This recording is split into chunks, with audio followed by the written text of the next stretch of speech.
A Rádio Atlan apresenta Maestria Pessoal, uma jornada para a autocura. Apresentação, Solange Matilde.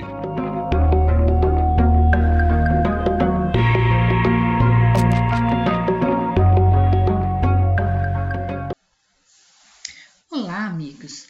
Aqui é a Sol do programa Maestria Pessoal, uma jornada para a autocura. Eu fico muito feliz de estar aqui com vocês e trazer várias informações para que você possa dar uma paradinha na sua vida e fazer uma bela reflexão ou uma longa reflexão sobre quem você acha que é. O nosso querido amigo Rogério Freitas, Jean Valjean e a Jeane Miranda também, que nos brinda com livros maravilhosos, com palestras maravilhosas, nos ajudam a duvidar daquilo que nós somos, ou melhor, da construção que nós somos. E como se fosse uma coisa fixa, fechada, o Mentalma está aí para nos ajudar a fazer essa reflexão. E eu aqui, modestamente, venho trazer alguns instrumentos da psicologia para colaborar com a ideia de você se compreender, ou melhor, de se ver como você funciona, ou olhar para esse personagem que você precisou criar para se estabelecer diante da sua vida. Entenda sempre que você não teve autonomia para suas escolhas, porque uma criança muito pequena ela não tem condições de fazer escolhas. E eu vou sempre insistir nisso. Ela não tem condição sequer biológica para processar todas as informações que estão ao dispor dela. Ela não tem cérebro, ela não tem neurônios suficiente desenvolvidos para fazer correlações. Bom, nem quando estamos adultos a gente consegue fazer correlações, né? Nós penamos para ouvir as palestras do Rogério, para fazer todas as ligações que ele faz e chegar às conclusões que ele chega. Então, a gente precisa assistir várias e várias vezes para poder tomar algo como um instrumento de evolução pessoal. E ele está cansado de nos pedir para sempre voltarmos para esse início da ideia de autoconhecimento. Tudo está para dentro, não está para fora. Todos nós temos uma vida muito agitada, com muitas preocupações, muitas muito importantes e outras nem tão importantes assim. Porém, não somos esse ser que está aí no mundo. E nós vamos trazendo um pouco mais de informação, de teoria, para te ajudar a fazer isso de uma maneira prática. No programa anterior, eu falei bastante sobre a posição existencial. E veja, os nomes são incríveis, né? Quando ele fala assim, posição existencial, que lugar que você ocupa na sua existência. Para ficar fácil de entender, para ficar prático de entender. E nós vimos que nós temos 5 posições. As 4 primeiras criadas de uma simplicidade incrível. Eu sou mais, você é menos. Eu sou linda, maravilhosa, perfeita e você não é. Eu sou mais, você é mais, o mundo é maravilhoso, está tudo perfeito. Eu sou menos e você é o maravilhoso da minha vida. Né? E a posição menos, que é aquela posição muito difícil de que não vale a pena estar nesse mundo. Eu não sirvo para nada, muito menos você. Evidentemente, existe uma quinta posição que foi criada posteriormente, mas essa posição só pode ser exercida para aquela pessoa que tem um pouco mais de maturidade. E que tá difícil, né, gente, de chegar nesse ponto de maturidade mediana ou maturidade inicial. Maturidade já bem estabelecida, a gente sabe que são poucas pessoas. O Rogério é um exemplo disso, mas a grande maioria de nós está muito imbricada aí a conflitos pessoais, conflitos familiares na sociedade e trabalhamos demais. Tanto é que agora a NR1, a norma regulativa número 1, incluiu nas exigências para as empresas que precisa ter um cuidado de saúde mental, de saúde emocional do funcionário. Esta é uma grande novidade e não estamos prontos para isso.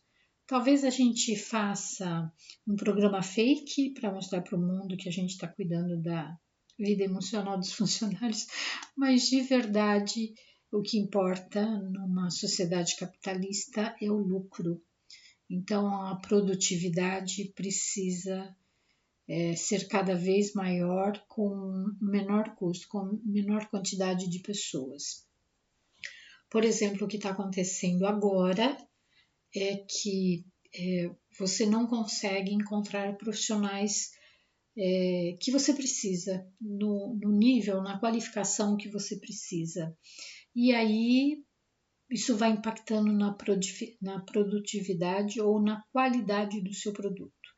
Por exemplo, na indústria farmacêutica, cada vez mais você precisa de pessoas especialistas, mas que ela também seja multiespecialista. Quer dizer, é especialista ou não é? Tem que ser especialista, mas tem que entender de muita coisa. Então vai se construindo um funcionário aí que não existe. E acho que eu já até comentei com vocês, eu tenho uma paciente que trabalha, é bióloga, que trabalha em indústria farmacêutica, e a equipe dela é extremamente reduzida, e vira e mexe ela precisa de licença médica, licença psiquiátrica mesmo, não precisa ser internada, mas precisa ser tratada e dar um tempo. Quando ela volta a trabalhar, já tem mais um da equipe que está precisando sair de licença. Então, é muito complicado atingir uma qualidade dos seus produtos se você tem funcionários que estão depressivos, ansiosos, ou que essa pressão, esse estado de qualidade, de produtividade, possa desencadear processos mais graves, como surtos até de esquizofrenia, de borderline, porque todas essas doenças psíquicas, normalmente ela aparece quando existe um grande estresse. Bipolaridade, borderline, TDAH e tantos outros transtornos que, dependendo da pressão que se tenha sobre esse indivíduo, isso vai virar um surto. E estamos cansados de ver surto por aí, né? Em todos os lugares. Então, quando a gente começa a entender qual é a posição que eu tenho na vida, eu posso começar a reconstruir algo mais realista. A vida tem momentos que não são bons mesmos, mas nós precisamos ter resiliência e capacidade de enfrentar os conflitos. Se a gente acreditar que a gente tem essa força, nós vamos conseguir. E se alguém ensinou para a gente que a gente é fraco, vai ser muito difícil, mas não é impossível.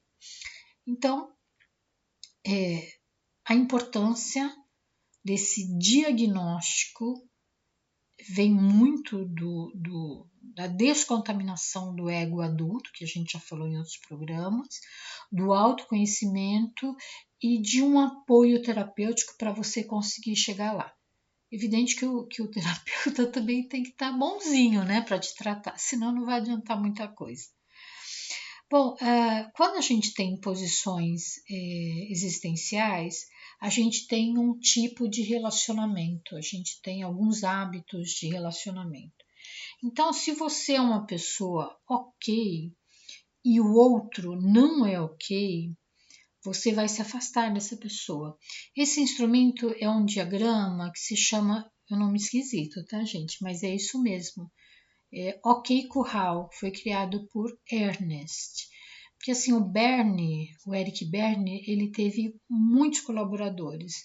Então, como ele tinha uma visão de que a teoria deveria ser mais prática, foi criado muitos diagramas. Praticamente todos os instrumentos têm um diagrama.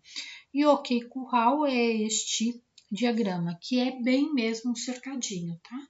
Então, é um quadrado que tem 4 partes.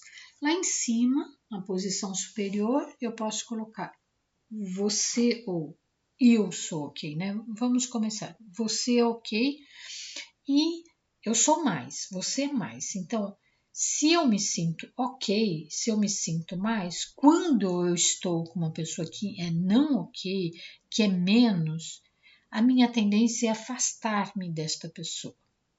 Se eu sou OK, sou mais, e você também é OK e mais, nós vamos seguir para algum lugar. Nós conseguimos manter um relacionamento. Então, se eu sou OK, eu sou mais, e você é um não OK, eu vou querer me livrar de você, porque você pode me trazer sentimentos muito desconfortáveis aí. E se eu sou não OK, sou menos, e você também é menos, cara, a gente vai para lugar nenhum, né? Então, isso vai mudando os nossos tipos de relação, de afastar-me, de seguir com, de livrar-me ou de ir num lugar nenhum. Vamos imaginar que a gente está casado. Acho que até um comportamento compreensível, a gente tem casamentos muito complementares.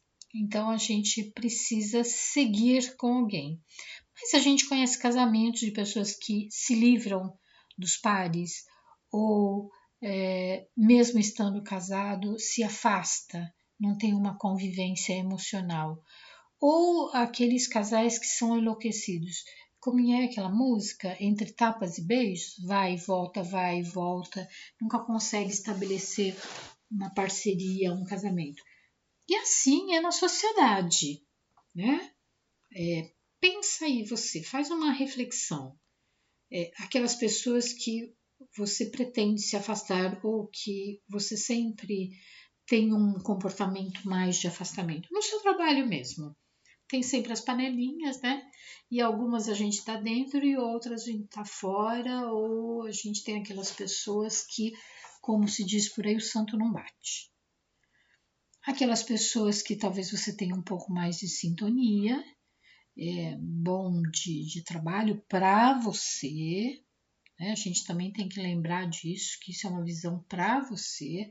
Então, o outro pode estar pensando completamente diferente de você, achando que você não é tão legal assim.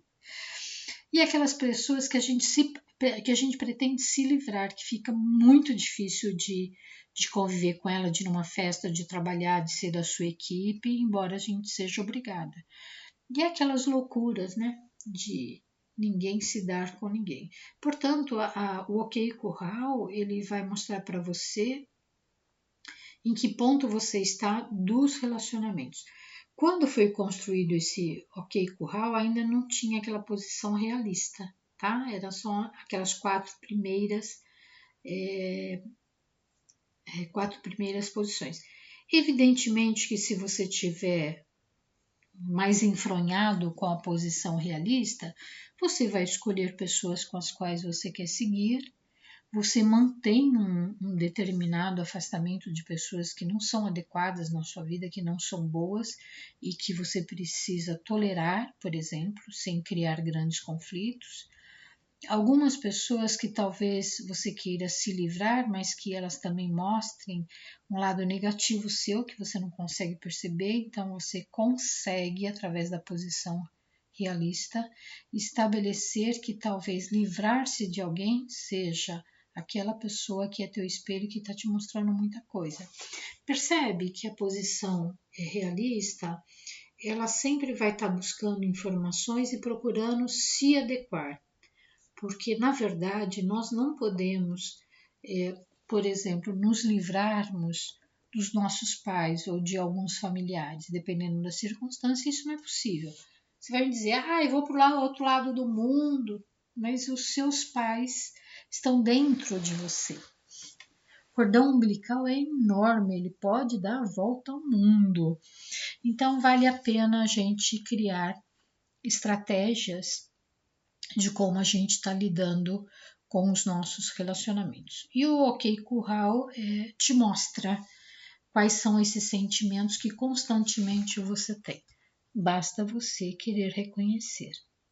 Né? Eu, por exemplo, tenho pessoas que gostaria de me livrar, então eu tenho um bom distanciamento dessas pessoas, eu não as torno íntimas. Né? É uma forma da gente compreender a vida e compreender os relacionamentos. Cronos nos chama dizendo, olha, já foi 15 minutos, você tem que dar um intervalo, tô parando, mas eu volto já já. Vamos continuar com as nossas reflexões sobre a nossa posição existencial, lembrando que aqui é só uma teoria para ajudar você a fazer uma autoavaliação, já que o nosso propósito do programa é a autocura.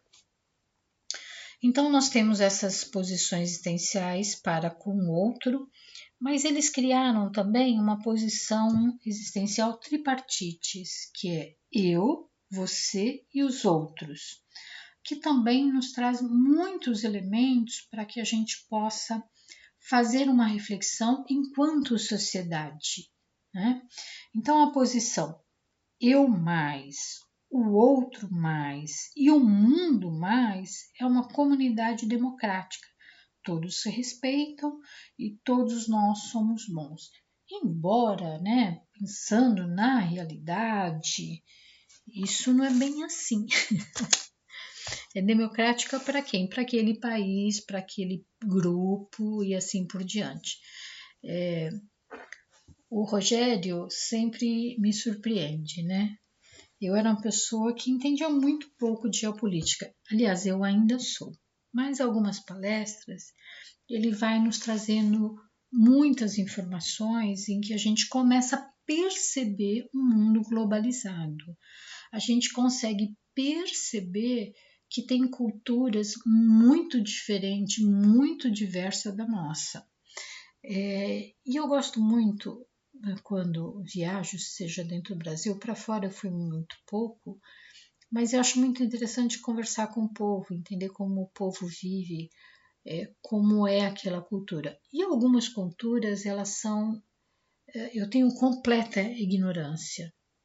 O povo muçulmano, os islâmicos, mesmo os africanos, né, tem uma cultura tão diversa e é um continente tão grande, com costumes tão diferentes, que a gente não tem capacidade de compreendê-lo.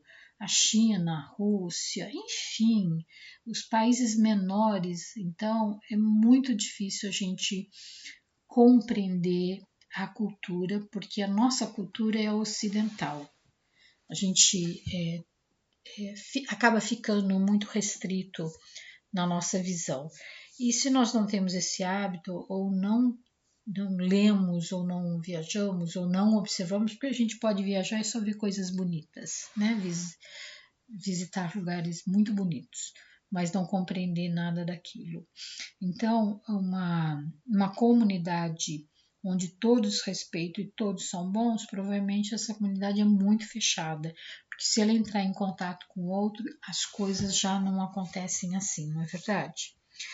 A posição eu mais, você mais e os outros, né? A sociedade é menos. Aí tá a base da panelinha. Eu e você somos papapá, papapá, mas aqueles outros ali, né? Os nossos vizinhos, ou o pessoal da outra comunidade, da outra religião, do outro time de futebol, são menos. Né? Então é incrível como com pequenos sinais a gente pode ter essa compreensão de eu ser mais, você é mais, mas os outros são menos. Outra posição é eu sou mais, você é menos e os outros são mais.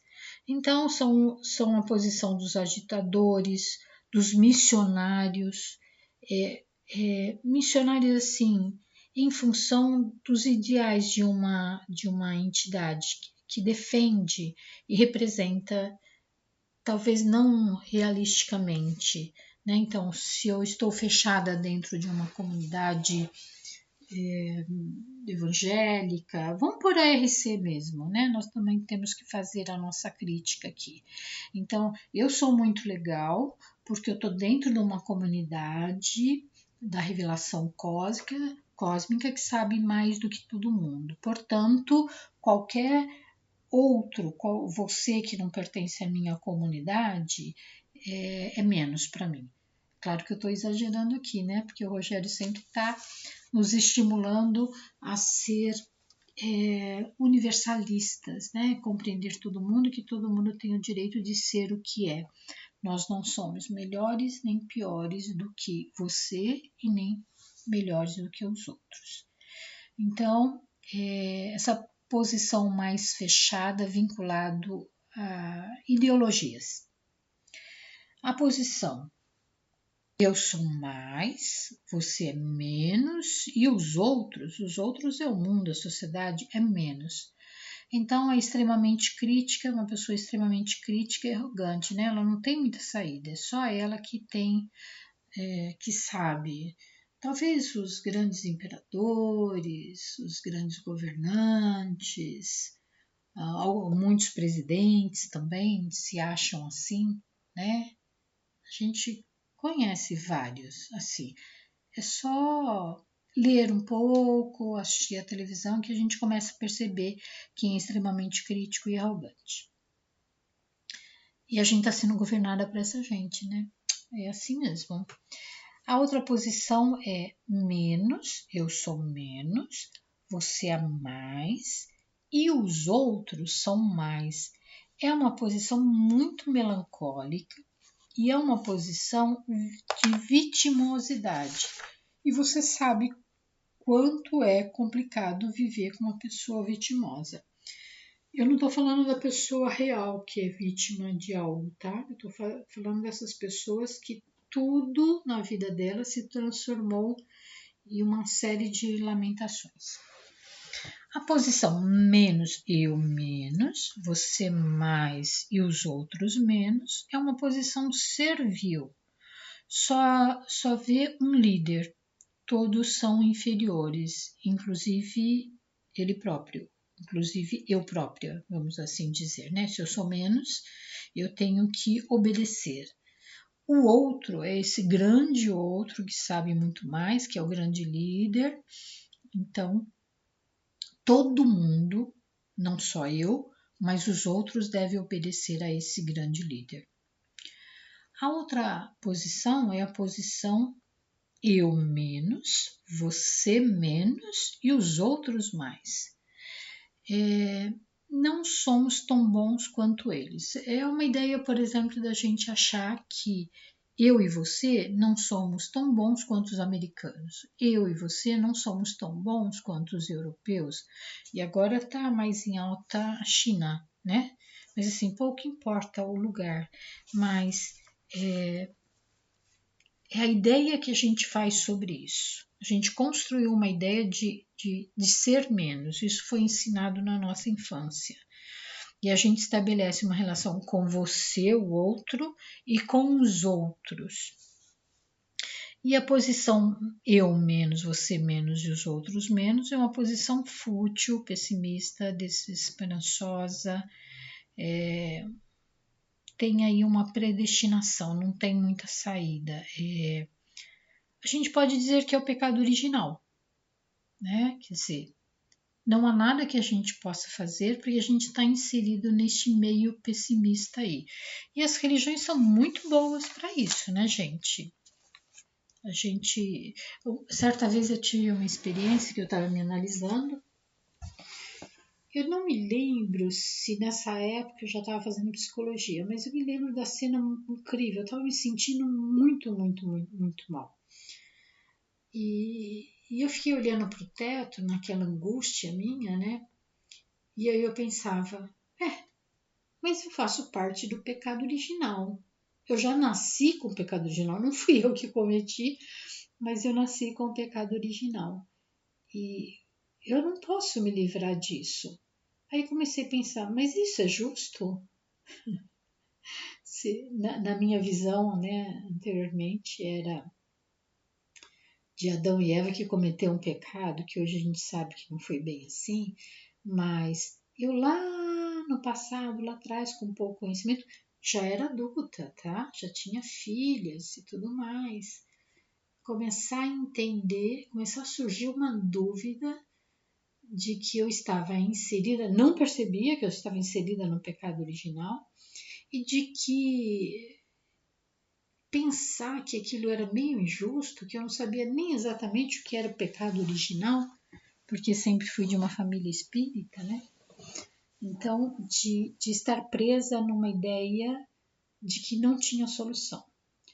Daí a importância da gente buscar autoconhecimento através de livros, filmes, palestras, workshops, mentalma, respiração, meditação, seja ela qual for, para que a gente possa sair desses mecanismos terríveis que nos acorrentam e a gente nem consegue perceber que está acorrentado, né? De perceber que somos açoitados pela mão que nós beijamos.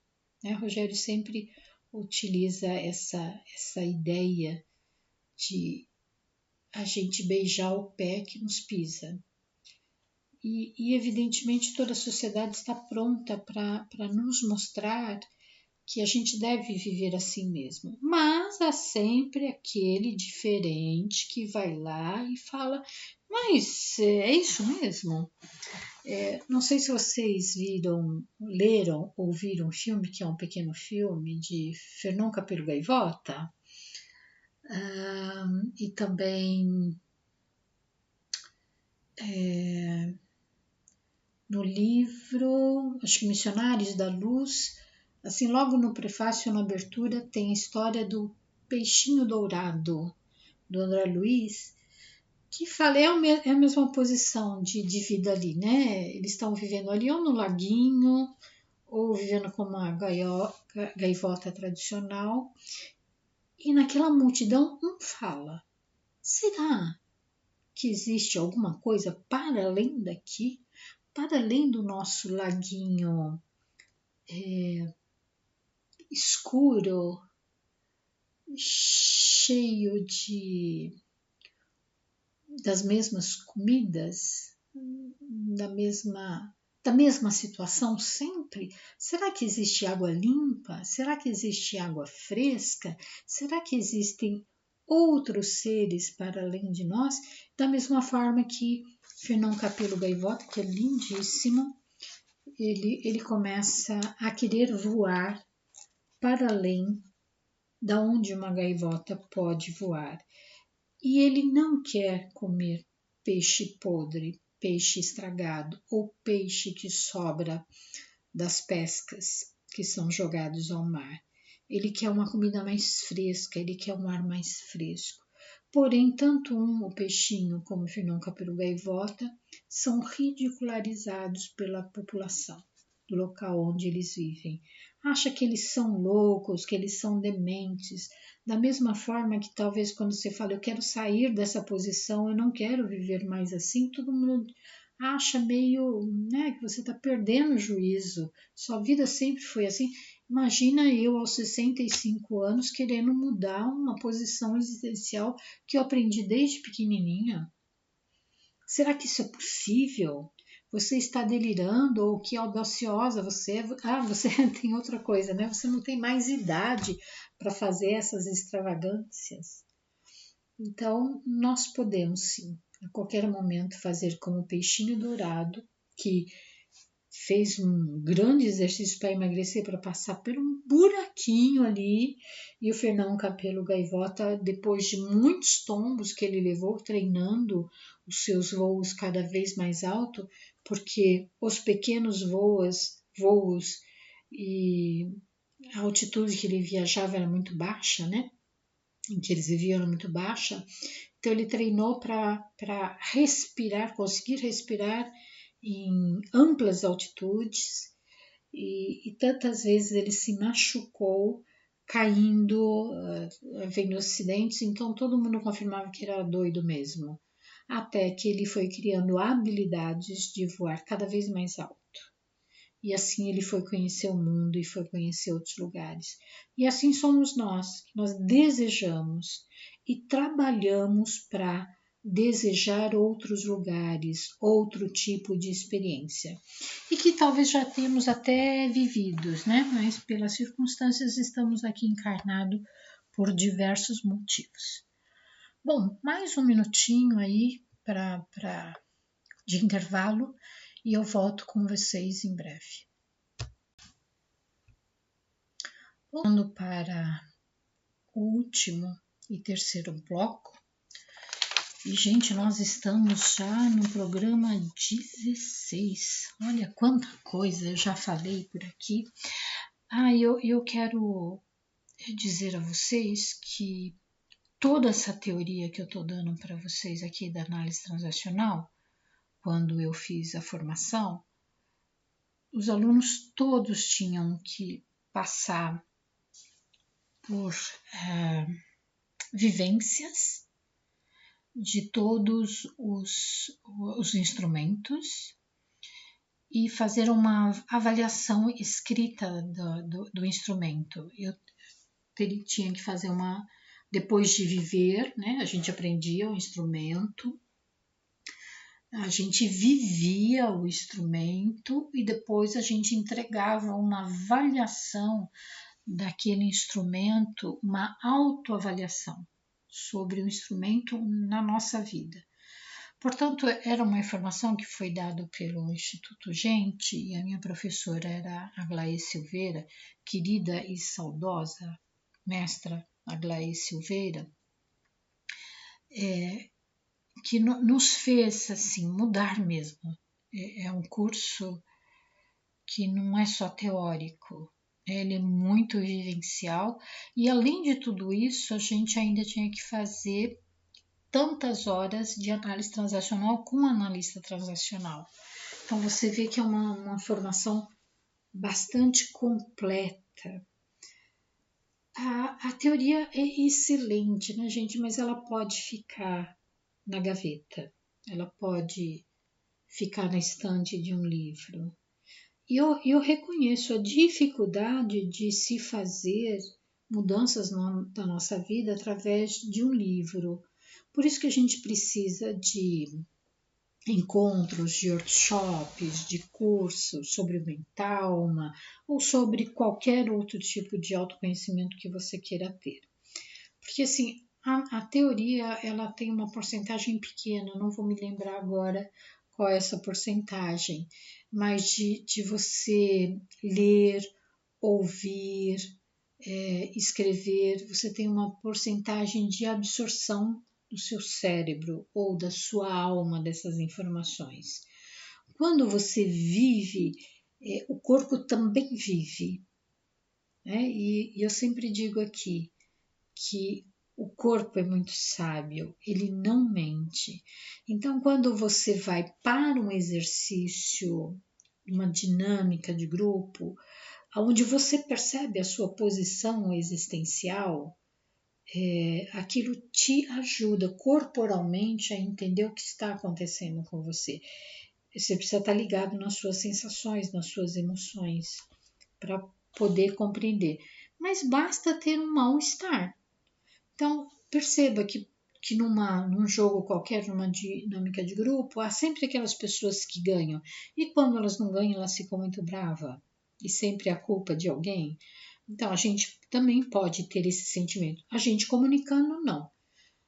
Algumas pessoas têm essa habilidade, essa facilidade de colocar em palavras o que elas estão sentindo, e outras ficam muito fechadas, ou ficam até emburradas, né, porque não conseguiu vencer naquele pequeno jogo.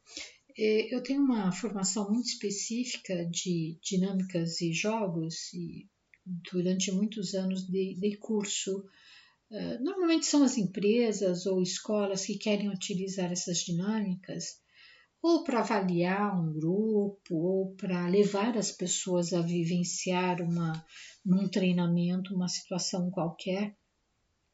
E fica tão claro para você que é um observador, fica tão claro as posições existenciais e como as pessoas funcionam diante de uma dinâmica, diante de um jogo. Evidentemente tem pessoas que simulam muito bem, mas isso não é para todo mundo. Então, passe a observar as pessoas com jogos ou quando você está dentro de um grupo vivenciando algumas coisas. Aliás, a gente poderia fazer muitos workshops, né, emocionais, de inteligência emocional, para a gente compreender como a gente se sente. Porque é um lugar protegido, afastado. É claro que a gente não vai se expor, por exemplo, na nossa empresa ou para as pessoas que não gostam da gente, ou às vezes até aos nossos familiares. A gente não quer se expor dessa maneira. E os workshops e as vivências são exatamente para isso. Num grupo que talvez você não conheça ninguém, se preferir assim, você pode manifestar o seu jeito de viver e de pensar. E as pessoas podem dar feedbacks sem sair por aí contando o que aconteceu. E esses feedbacks são extremamente valiosos. Então, quem vai para um workshop precisa receber esses feedbacks para ver como é que o outro te percebe. Talvez você não perceba desta mesma forma. É porque a gente está muito enrijecido, né? A gente está muito fechado naquela experiência que a gente acha quem a gente é. E a gente tem que colocar isso à prova. Né? O grande pulo do autoconhecimento é duvidar que você não é tudo isso que você acha que você é, inclusive nas coisas boas. Então, esse terceiro bloco ele funciona muito para despertar reflexões, para fazer você pensar. E aí eu aconselho você de ter o papel do lado, de ter um caderno, de ter uma pasta onde você vai fazer essas perguntas e responder com sinceridade. Se você não se sente à vontade, acha que alguém pode achar que você vai ficar constrangido, rasgue e jogue fora, ou queime se você achar melhor. Mas o importante é tirar da mente, porque ali é uma confusão geral, tá? Com os seus pais internalizados, os seus adultos biológicos internalizados, cobrando, batendo, reclamando, te botando a sua criança interna de castigo, que fica muito difícil de você entender. Então, quando eu coloco para fora, eu concretizo num papel para fora de mim, né?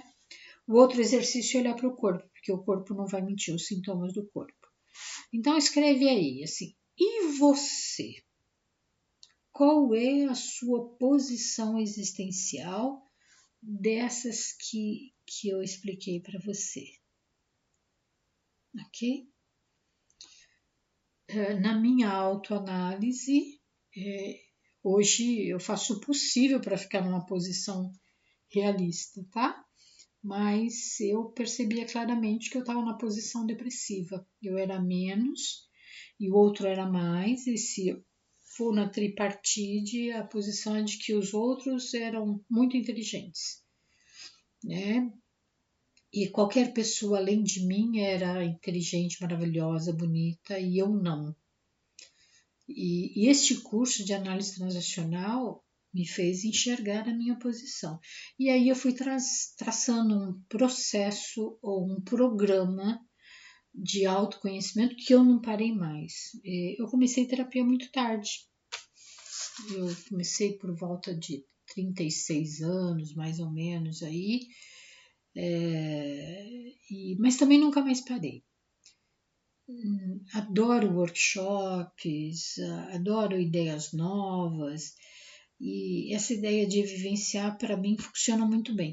E a ideia de escrever para mim funciona muito bem. Tanto é que eu já disse para vocês que sempre encontro um papel aqui, outro ali, aonde eu estou falando sobre um tema ou sobre um acontecimento ou uma sensação interna. Então, mão na massa, vamos começar. Se você não fez ainda, pode ser uma boa oportunidade hoje. Qual é a sua posição existencial? Se tiver dificuldade, volta um pouquinho para trás para ver lá as posições que eu já coloquei. Se por acaso você disser que, eu já sei, eu estou numa posição realista, Posso te dizer uma coisa com sinceridade? Vai fazer terapia? Você está precisando de terapia. Porque se manter numa posição realista é uma coisa bem difícil. E quando a gente diz quase que imediatamente, impulsivamente, que a gente está numa posição realista, é porque a gente não está.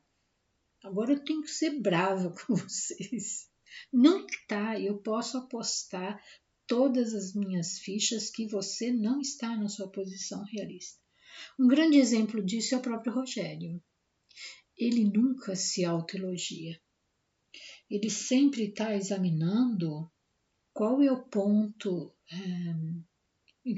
que ele está no autoconhecimento, e ele sempre vai dizer, não estou na posição realista, eu resvalo, eu caio, eu dou uns fora aí, né? Mas ele tem aquela possibilidade do mental que ele já criou há tanto tempo e que ele utiliza de no fim do dia dizer, eu fui incoerente com alguém, eu magoei alguém.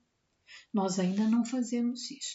Eu não quero colocar o Rogério no altar, mas ele é um grande exemplo de como a gente pode persistir nesta busca do autoconhecimento e se tornar uma pessoa melhor do que a gente foi ontem.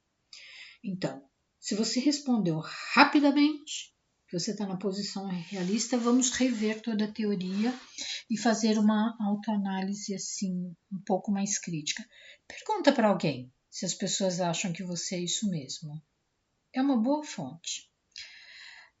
Você compreende que a sua posição existencial interfere nas suas decisões? Inclusive nas decisões familiares e de trabalho? Você percebe o quanto isso interfere na sua qualidade de vida? E nos seus relacionamentos, hein? O quanto esta posição existencial dá um padrão de adequação ou não nos seus relacionamentos, seja eles mais íntimos ou seja ele relacionamentos mais distantes, porque você não funciona muito diferente. E o quanto isso interfere na sua relação com o dinheiro, com as suas finanças.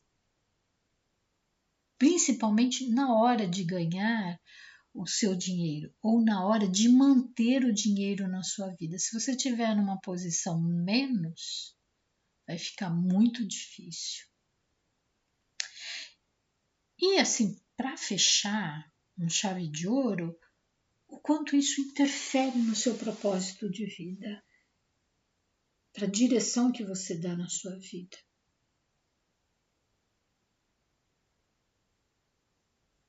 E como será que a sua alma, o seu espírito se sente em relação a isso? Né? Entendendo que este ego, dentro das circunstâncias que ele vive, ele está sendo convidado a fazer uma revolução emocional interna para sair deste planeta, desta vida, melhor do que entrou. Se você fizer essa lição de casa, certamente amigos espirituais, se é que eles existem, vão lhe aplaudir lá no final. Vão te receber com carinho, daqueles espíritos que já foram seus pais, daqueles espíritos que já foram seus professores e que vão se sentir honrados em ter participado da sua vida, trazendo um pequeno gesto de conhecimento, um pequeno bocado, uma tigela de conhecimento para você e que você modestamente se alimentou desses grãos de sabedoria e transformou a sua vida. E perceba que ao se transformar, como é que em tudo à sua volta se modifica? Como as pessoas vivem melhor à sua volta quando você modifica e como as pessoas trabalham melhores quando você é um bom líder e quando esse líder não tem vergonha de mudar, que ele sabe que ele está constantemente numa metamorfose. O quanto é que você pode contribuir para a vida das pessoas, inclusive dos seus próprios filhos. Que bom se ao tiver no momento em que a sua vida estiver finalizando, você possa receber a informação ou simplesmente um olhar de honra, de agradecimento por tudo que você fez para aquelas pessoas de maneira espontânea, de maneira autêntica. Este é o meu convite, de que você se transforme, que você floresça onde você for plantado. Certamente as pessoas não vão querer afastar-se nem livrar de você. Vão querer seguir junto com você. Muito obrigada pela sua atenção e vamos arregaçar as mangas e colocar em prática tudo o que aprendemos aqui. Um abraço e até o nosso próximo programa.